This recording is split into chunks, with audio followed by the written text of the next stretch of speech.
आज हम बताएंगे भारतीय राजनीति के पितामह के नाम से प्रसिद्ध भारतीय राष्ट्रीय कांग्रेस की स्थापना में महत्वपूर्ण भूमिका निभाने वाले भारतीय राष्ट्रीय कांग्रेस के 3 बार अध्यक्ष रहे और 1906 में सार्वजनिक रूप से स्वराज की मांग उठाने वाले दादाभाई नौरोजी के बारे में। दादाभाई नौरोजी का जन्म 4 सितंबर 1825 को महाराष्ट्र में एक गरीब पारसी परिवार में हुआ था। इनके पिता का नाम नौरोजी पलनजी दोर्दी और माता का नाम मानिकबाई नौरोजी दोर्दी था। दादाभाई की शादी 11 साल की उम्र में 7 साल की गुलवाई से हो गई थी। उस समय भारत में बाल विवाह का चलन था। दादाभाई के 3 बच्चे थे, एक बेटा और 2 बेटी। दादाभाई की शुरुआती शिक्षा नेटिव एजुकेशन सोसाइटी स्कूल से हुई थी। इसके बाद दादाभाई ने एल्फिंस्टन इंस्टीट्यूट बॉम्बे की पढ़ाई की। दादाभाई गणित एवं अंग्रेजी में बहुत अच्छे थे।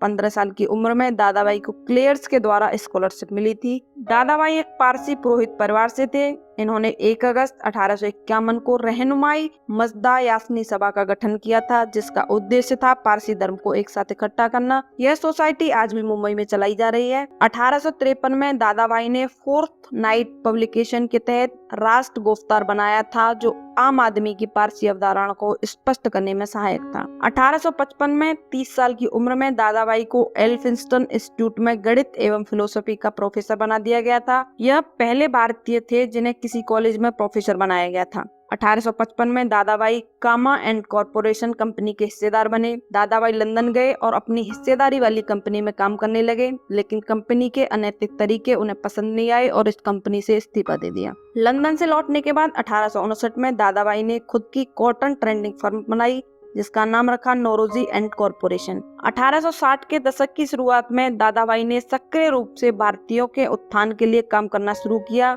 वे भारत में अंग्रेजों की प्रवासी शासन विधि के खिलाफ थे। इन्होंने अंग्रेजों के सामने ड्रेन थ्योरी प्रस्तुत की, जिसमें बताया गया कि अंग्रेज कैसे भारत का शोषण कर रहे हैं, कैसे वे योजनाबद्ध तरीके से भारत के धन और संसाधनों का दुरुपयोग कर रहे हैं और देश को गरीब बना रहे हैं। साल 1880 में दादाभाई एक बार फिर लंदन गए और 1892 में वहां हुए आम चुनाव के दौरान उन्हें सेंट्रल फिन्सबरी की तरफ से लिबरल पार्टी के उम्मीदवार के रूप में चुना गया, जहां वे पहले ब्रिटिश भारतीय सांसद चुने गए। इस दौरान उन्होंने भारत और इंग्लैंड में एक साथ ICS की प्रारंभिक परीक्षाओं के आयोजन के लिए ब्रिटिश संसद में प्रस्ताव पारित करवाया। उन्होंने भारत और इंग्लैंड के बीच प्रशासनिक और सैन्य खर्च के विवरण की सूचना देने के लिए बिले कमीशन और रॉयल कमीशन भी पारित करवाया।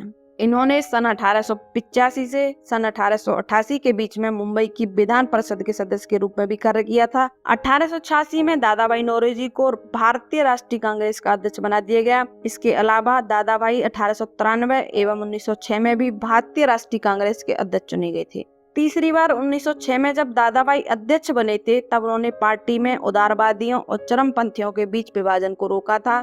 दादाभाई नौरोजी ने 30 जून 1917 को 91 वर्ष की आयु में अंतिम सांस ली। उनके देश और देशवासियों के प्रति उनका योगदान भुलाया नहीं जा सकता। दादाभाई नौरोजी ने न केवल भारत की आजादी की लड़ाई लड़ी, बल्कि ब्रिटिश अधिकारियों के बीच, विशेष रूप से ब्रिटिश संसद में संसद के एक आधिकारिक सदस्य के रूप में हस्तक्षेप की महत्वपूर्ण भूमिका निभाई। मुंबई में दादाभाई नौरोजी रोड, कराची पाकिस्तान में दादाभाई नौरोजी रोड, केंद्र सरकार के सेवकों की आवासीय कॉलोनी नौरोजी नगर, दक्षिणी दिल्ली और लंदन के फिन्सबरी सेक्शन में नौरोजी स्ट्रीट सहित कई स्थलों और स्थानों का नाम उनके सम्मान में रखा गया। दादाभाई नौरोजी के सम्मान में लंदन के रोजबेरी एवेन्यू में फिन्सबरी टाउन हॉल के प्रवेश द्वार पर एक पट्टिका भी मिल सकती है। वर्ष 2014 में यूनाइटेड किंगडम के उप प्रधानमंत्री निक क्लेग ने दादाभाई नौरोजी पुरस्कार का उद्घाटन किया था। अहमदाबाद में इंडिया पोस्ट ने भी 29 दिसंबर 2017 को उनकी मृत्यु की शताब्दी वर्ष को याद करते हुए